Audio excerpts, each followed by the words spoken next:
ظهرت فتاة تبحث عن جدها ولكنها توفى بمرض الطاعون، فبكت عليه كثيرا، وكان سانجوك يراقبها من بعيد، ثم ظهر أمامها وقال لها: ماذا تفعلين هنا؟ فقالت له: أنا شيين، أعمل في مكتب البريد، وهذا جدي. وعرف منها سانجوك إنها وعائلتها تم الحكم عليهم كالعمل كعبيد للحكومة. وقام سانجوك بدفن جدها، وقال لها إن قطاع الطرق قد قاموا بقتل الحراس ويجب عليها الرجوع، فرفضت وقالت له: خذني معك، جدي هو الشخص الوحيد الذي كان يدافع عني هناك، وأنا الآن وحيدة، أرجوك خذني معك إلى المكان الذي سوف تذهب إليه واتركني هناك.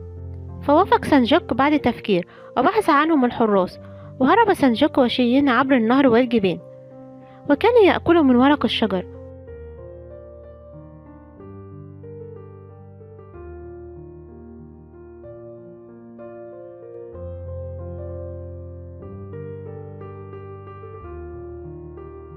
حتى وصلوا إلى أصدقائه بوكيتا ومن معه، وطلب منهم أن يهتموا بشيين، وقال لهم إنها تتعلم بسهولة، فوافق سيدهم أن تعمل معهم.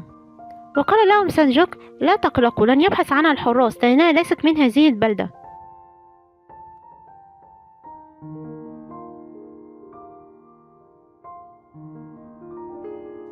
وأخذ السيد سانجوك لكي يخفيه عن أعين الحراس في المعبد.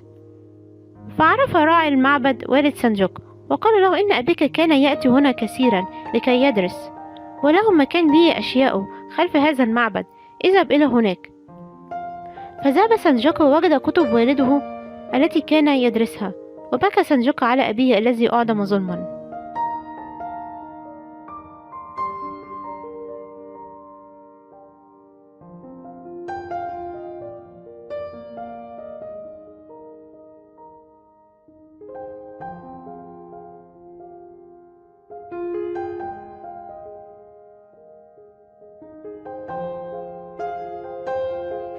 جلس سانجوك عدة أيام في المعبد، لكنه ذهب إلى راعي المعبد وقال له: اسمح لي سيدي، سوف أذهب، سوف يقبض علي الحراس في أي مكان، ولكن يجب أن أنتقم أولا لأبي قبل القبض علي، يجب أن أنتقم منه هو من شرد عائلتي، أنا لا أستطيع العيش بدون ذلك.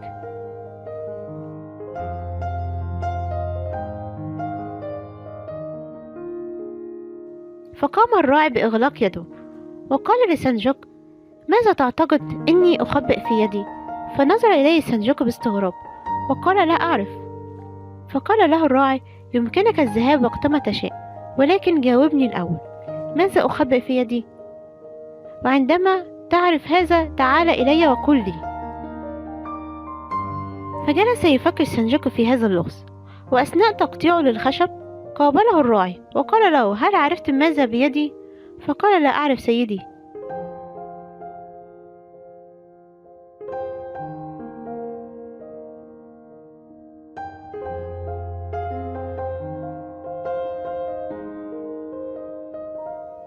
وأثناء جلوسه وتفكيره نظر إلى الخشب وإلى الفأس، فعرف الإجابة.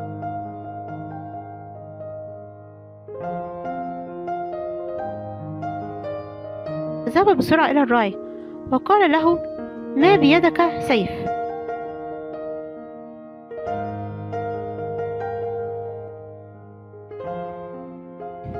وقال له الراعي: وما نوع هذا السيف، الذي يقتل أم الذي يحمي؟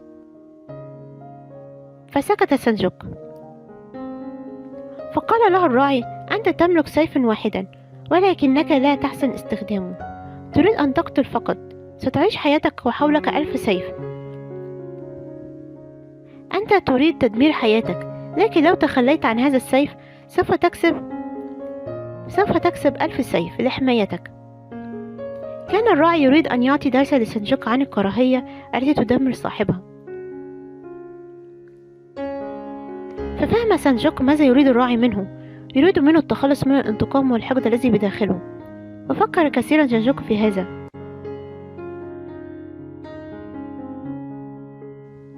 وجاء إليه بوكيتا بسرعة وقال له: يجب أن تهرب، الحراس يبحثون عنك في كل مكان. لكن سانجوك قرر التسليم من نفسه، لكن بوكيتا منعه.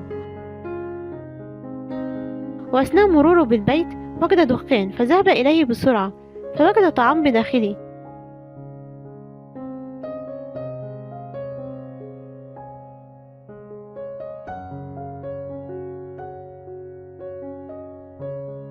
ووجد أمه هناك ففرح جدا برؤيتها وحضنها فبكت أمه عليه كثيرا.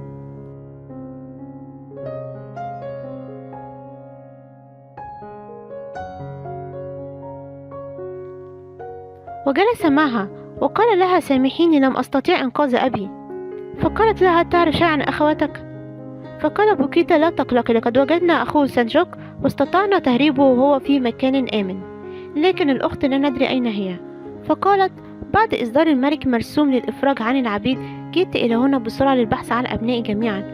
فقال لها سانجوك هل حقا تم الإفراج عن جميع العبيد؟ فقالت نعم تم تحرير جميع العبيد في المنطقة. ففرح بوكيتا وقال له أنت حر يا سانجوك. وقرر سانجوك العمل في التجارة وذهب ليبحث عن عمل عند صديق والده.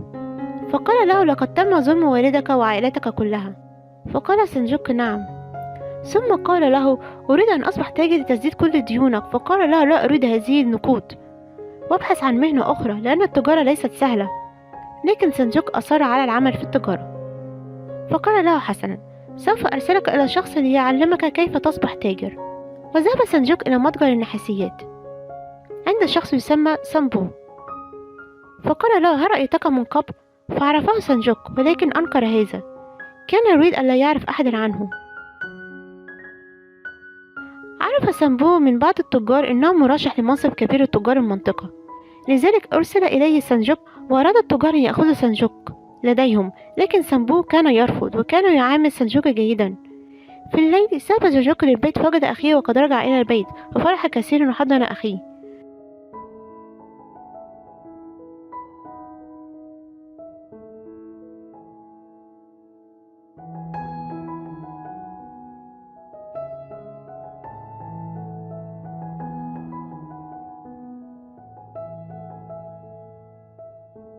وجلسوا مع أمهم وقال لها سانجوك أنا من الغد سوف أعمل في تجارة النحاس ولن أنسى أختي، سوف أبحث عنها في كل مكان حتى أجدها.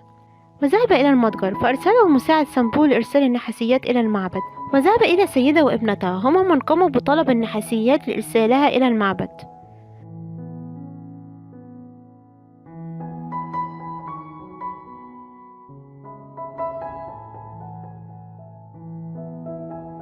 وعند رجوع سانجوك إلى المتجر كان صديق والده يقوم بزيارة كل المحلات.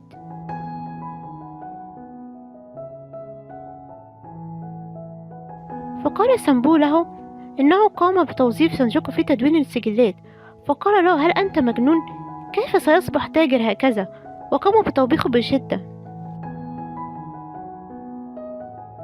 فتغيرت معاملة سامبو لسانجوك وقال له سوف تأخذ هذه البضاعة وتقوم ببيعها في خلال 10 أيام، وإذا فشلت سوف أطردك من هنا.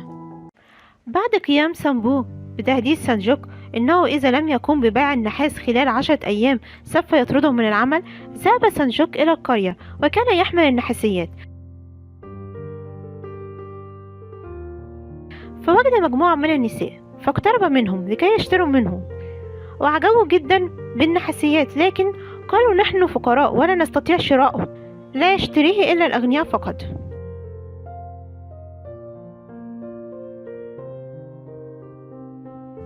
فذهب سانجوك إلى السوق الذي كانت أمه تبيع به الملح وجلس على الأرض ولكن لم يشتري منه أحد.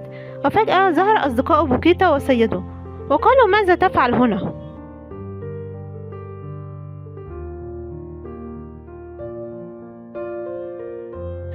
فحكى لهم سانجوك كل شيء. فقال له سيدهم اذهب إلى سوق العاصمة، هناك يشتري الأغنياء لكن هذا السوق للفقراء فقط.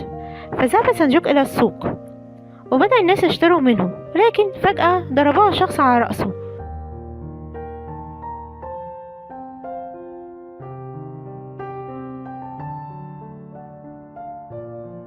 وقال له ماذا تفعل هنا؟ ألا تعرف من نحن؟ نحن هنا من يملك السوق، كيف تجلس هنا بدون موافقتنا؟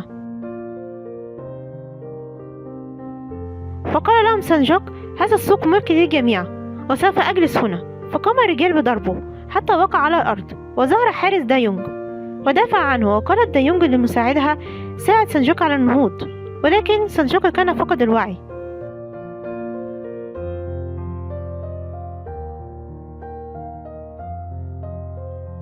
أخذت دايونج سانجوك إلى منزلها وجاءت له بطبيب، وقال لهم إنه بخير، ولكن الضربة كانت شديدة على رأسه. واستيقظ سانجوك وعرف أن دايونج أنقذته فشكره.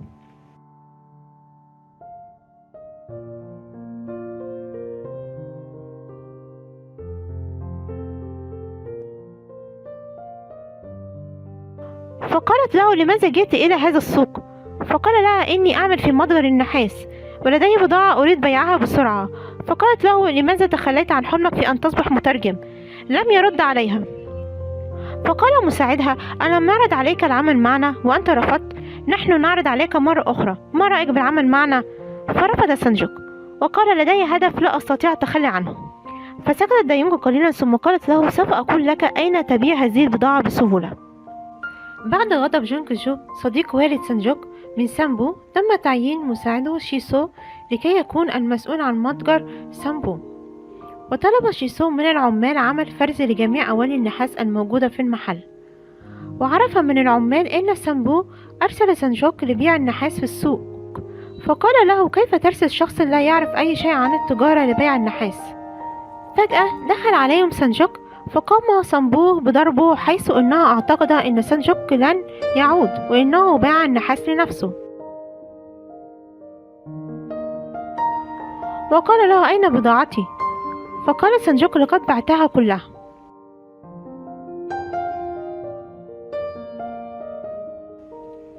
فنظر إليه بدهشة، كيف تمكن من بيع هذه الأواني كلها في مدة زمنية قصيرة قبل انتهاء مهلة 10 أيام؟ حتى شيسو تفاجأ بالأمر. وفتح سانجوك السرة التي كانت معه وكانت بها نقود كثيرة، وقال لهم: هذه نقود بيع الأواني.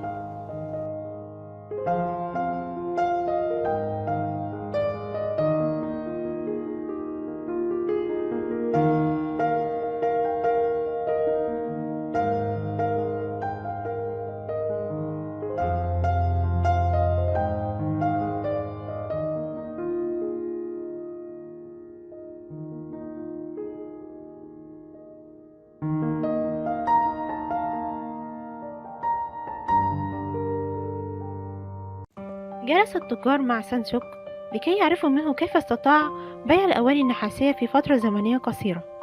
فقال لهم سانجوك: ذهبت إلى قرية بعيدة عن هنا، وعند وصولي هناك وجدت مجموعة من النساء وقالوا لي: نحن هنا نستخدم الأواني الفخارية وليس النحاس.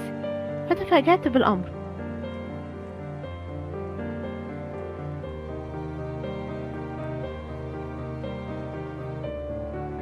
وعند رجوعي طلبت من سيدة بعض الماء، فقامت بسحب الماء من البئر ووضعوا على شيء به فحم ورمل، ونزل الماء من أسفله.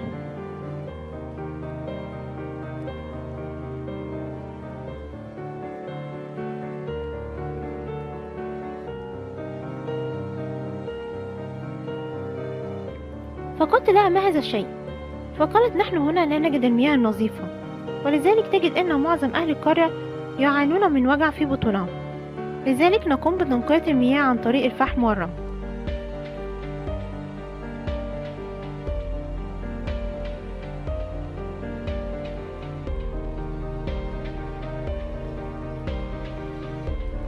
ففكرت قليلا وذهبت إلى الصيدلية، وقلت للبائع هناك: سوف أعرض عليك مقايضة، أنت تعطيني الدواء وأنا أعطيك هذه الأواني النحاسية.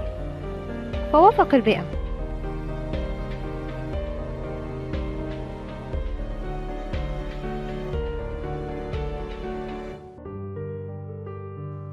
وأخذت الدواء وجلست في السوق هناك، وبدأ الناس يشتروا مني حتى استطعت جمع ثمن الأواني النحاسية كلها.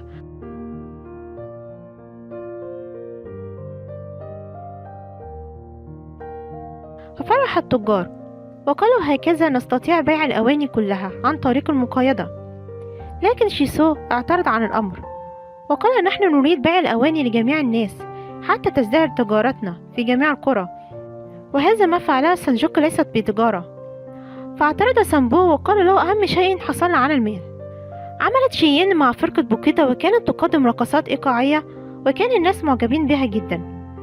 وظهر جوميونج كبير التجار وأعجب بها أيضا، فذهب مساعده إلى شينبو سيد بوكيتا وقال له أن كبير التجار يريد هذه الفتاة لتعمل كخادمة لتقديم الأكل والعصير لأحد التجار لديهم. فذهب يقول لها وقال لا تخافي، سوف تقدمي العصير فقط وأنا سوف أذهب معك. فوافقت شين، وذهب بوكيتا لإخبار سانجوك بما حدث، فغضب جدا وقال كيف يفعل شينبو هذا الأمر؟ لقد وضعت شيين أمانة عنده. وذهب ليأخذها بسرعة. وكانت شيين تقوم بتقديم العصير للتاجر في حضور جوميونج كبير التجار، وقال لها أنت فتاة جميلة جدا. ووصل سانجوك وقال لشينبو لقد وضعتها أمانة عندك، فقال إنها سوف تقدم العصير فقط. فقال له لقد خاطرت هذه الفتاة بحياتها لكي تبتعد عن مضايقات الرجال، وأنت هنا ماذا تفعل؟ ودخل بسرعة إلى المنزل في نفس الوقت الذي عرض فيه جوميونج على شيين أن تعمل عنده لكنها رفضت. دخل سانجوك إلى المنزل ليأخذ شيين، ولكنه صدم عند رؤيته كبير التجار وعرف أن دايونج تكون ابنته، فنظر إليه وقال ألم تتذكرني جوميونج؟ ألا تعرفني؟ أنا سانجوك سايس الخيل الذي قبض عليه ظلما هو وأبيه منذ 2 بتهمة تهريب الكبريت، ألا تذكر ذلك؟ فأراد الحراس أن يخرجوه، لكن جوميونج قال اتركوه، لقد تذكرتك، أنت من سببت لنا المشاكل عندما قمت بتهريب الكبريت. فقال سانجوك كيف تكذب؟ والكبريت كان لك وأنت من أمرنا بنقله، وإنك تملك تصريح بهذا. فقال جوميونج أنا لم أمرك بهذا. فغضب سانجوك بشدة وقال له أنا سوف أنتقم منك مهما كلفني الأمر، لن أسامحك أبدا، لقد كنت السبب في إعدام أبي ظلما. انتظر وسترى ماذا سوف أفعل بك. سأجعلك تخسر كل تجارتك، سوف أجعلك تتوسل لي لأغفر لك. انتظر وسترى ماذا سوف أفعل بك. سأجعلك تخسر كل تجارتك، سوف أجعلك تتوسل لي لأغفر لك فوق قبر أبي، وهذا وعد مني وسترى.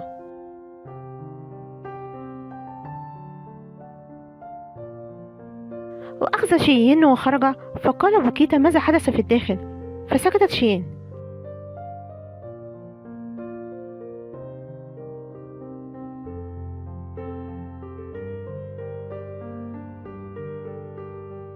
ومشى سانجوك يفكر في كلام راعي المعبد عندما قال له ستعيش حياتك وحولك 1000 سيف، يجب عليك مواجهتهم جميعا، يجب ألا تنساق إلى غضبك وحقدك. فقال سانجوك لنفسه ماذا علي أن أفعل؟ يزداد حقدي وغضبي كلما رأيت هذا الشخص، ماذا أفعل؟ في الصباح ذهب للعمل في متجر النحاس، وكان يقوم بتلميع جميع الأواني.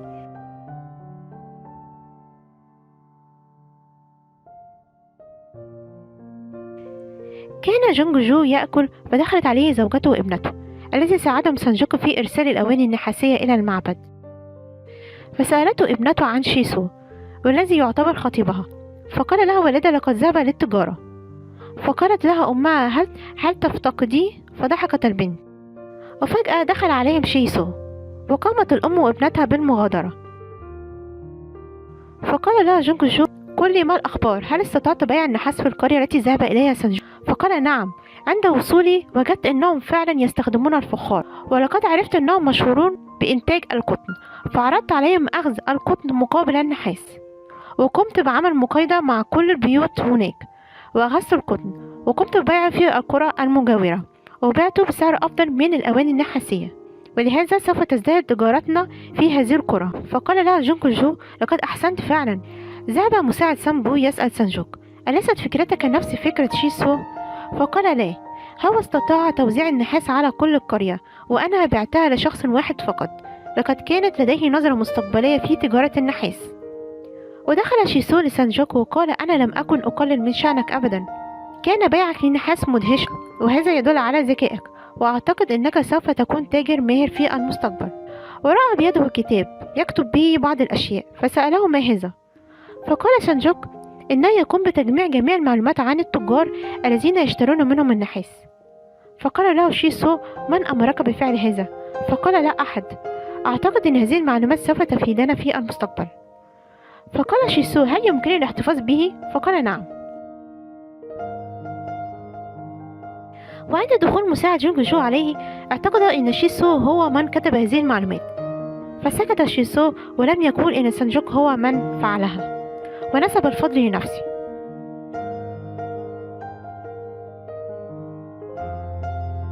جاء بوكيتا بسرعة إلى سانجوك وقال له: لقد وجدنا أختك، إنها تعمل في أحد المقاهي الليلية.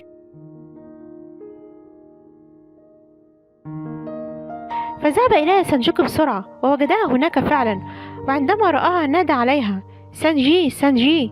فقالت: أخي، أنت هنا؟ ولكن الرجل الذي كان معها قال: هذه الفتاة تخصني.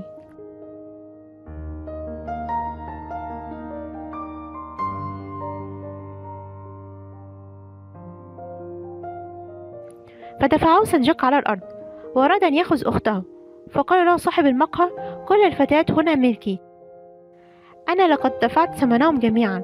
وقام حراسه بضرب سانجوك وأصدقائه، وقال له: إذا كنت تريد أختك أحضر لي 50 قطعة وخذها. فذهب بسرعة إلى التاجر سامبو وقال له: سوف أجعلك تحصل على مصدر النحاسيات في بيونجان.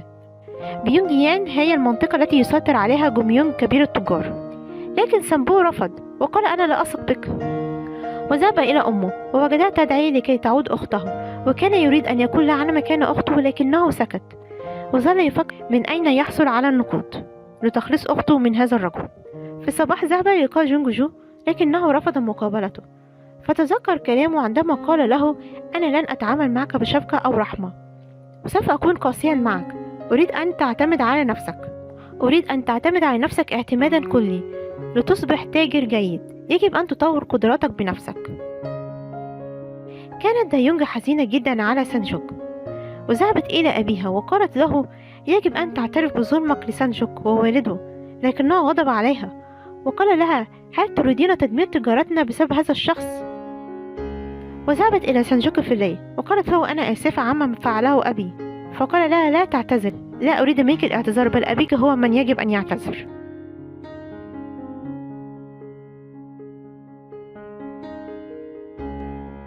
ذهب سامبو إلى عمته التي تكون زوجة جونج جو وقال لها إن تجارته مهددة ويريد أن يساعد جونج جو. فذهبت إليه وأخبرته إنه ابن أخيها الوحيد، فغضب عليها وقال إنه مهمل وفاشل وسوف أخذ تجارته منه وسيعمل في تنظيف الأواني فقط. فلم يكن أمامه غير سانجوك وقال له: تعالى نتكلم. وقال له: ماذا كنت تريد أن تفعل في تجارة النحاس وكيف سوف أكسب منها؟ فقال له سانجوك: لقد عملت في متجر سميث وعرفت كيف يتم صناعة النحاس، حيث يصهر القصدير مع النحاس حتى يصبح الإناء أكثر صلابة، والقصدير يتم استيراده من الصين ويقوم متجر سميث بشرائه بالكامل، فلماذا لا تشتري أنت القصدير؟ فقال سامبو: وهل يتركوني تجار متجر سميث أشتري القصدير؟ فقال له: يجب أن تجازف لتصل لمرادك. في نفس الوقت استطاع كبير التجار جوميونج شراء متجر سميث، وسمع سامبو كلام سانجوك واشترى كميات القصدير للتجارة بها. جلس جونج جو يسأل مساعده عن شيسو هل يصلح ليكون مكانه وأن يصبح زوج ابنته. فقال له المساعد إنه ذكي وهادئ وتاجر جيد جدا. فقال له: لا أعرف عنه بعض الأشياء ولا أعرف شخصيته، ولكن أن يكون زوج ابنتي هذا أمر صعب جدا. فسمعه شيسو وذهب إلى مقهى ليلي وجلس مع امرأة وقالت: ماذا بك سيدي؟ فقال: لا، إن الجميع يروني إني مجرد عامل مساعد لهم، ولكني سوف أصبح كبيرهم وسوف أصبح الأقوى ولن أتهاون معهم في أي شيء. هل ستنجح فكرة سانجوك في بيع القصدير أم لا؟ انتظروني الفيديو القادم إن شاء الله. لا تنسوا الإعجاب بالفيديو والاشتراك في القناة. أحبكم في الله.